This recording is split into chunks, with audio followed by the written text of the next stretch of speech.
Benvenuti ad un nuovo appuntamento con il Veneto in diretta, la trasmissione a cura di Veneto 24, trasmessa da 7 Gold Telepadova per offrirvi un panorama esauriente di tutto quello che avviene nella nostra regione. Per aprire questa nostra puntata, parola a Vincenzo Gottardo che incontra il presidente di Federalberghi del Veneto, Massimiliano Schiavon. Benvenuti a questo nuovo appuntamento dell'intervista, la rubrica del Veneto in diretta. Siamo qui con Massimiliano Schiavon, presidente di Federalberghi Veneto. Presidente, benvenuto. Grazie a tutti voi.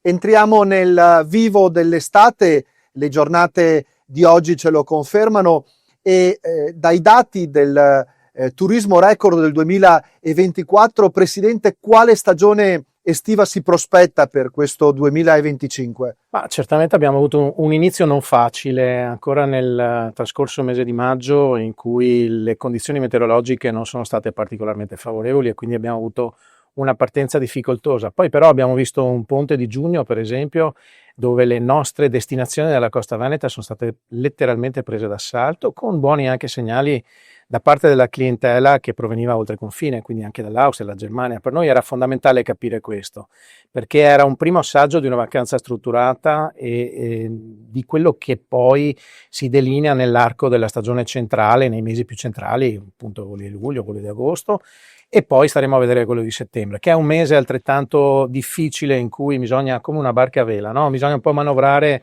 di bolina e cercare di capire quali sono le tendenze soprattutto dei vari mercati, che non sono solo quello tedesco e austriaco, che ripeto essere importantissimi, ma c'è anche un mercato dell'est che negli ultimi anni ha avuto tassi di crescita significativi, per cui vale la pena guardarli con sufficiente attenzione.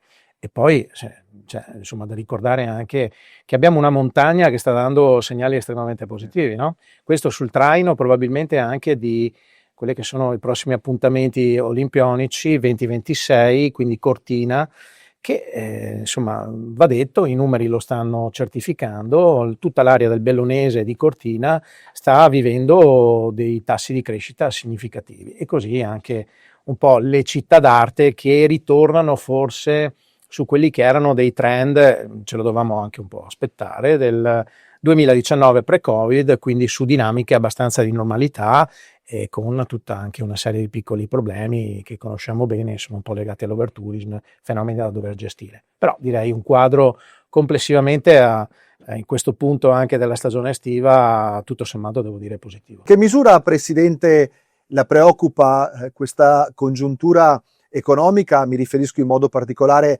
ai dazi, con dei riflessi inevitabili anche sul turismo del Veneto.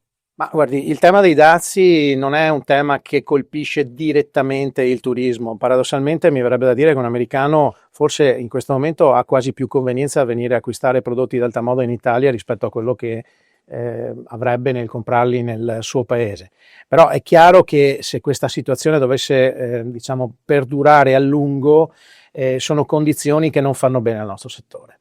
Poi quando incominciamo a intaccare la capacità di spesa delle famiglie soprattutto, lo abbiamo già visto in passato, c'è una sensibile contrazione generale dei flussi, a volte anche non sempre motivata, però diciamo ci si fa un po' trascinare dalla preoccupazione generale e quindi in vacanza si va quando si ha ovviamente una certa serenità, una voglia di staccare e anche una certa, come dire, un po' di disponibilità da destinare a seconda della destinazione dove si vuole andare e del prodotto che si vuole acquisire.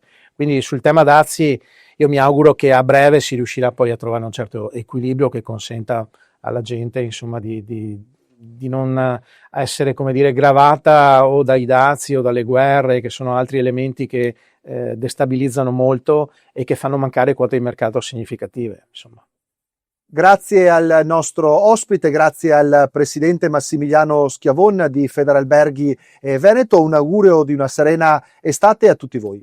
Grazie a tutti voi, grazie.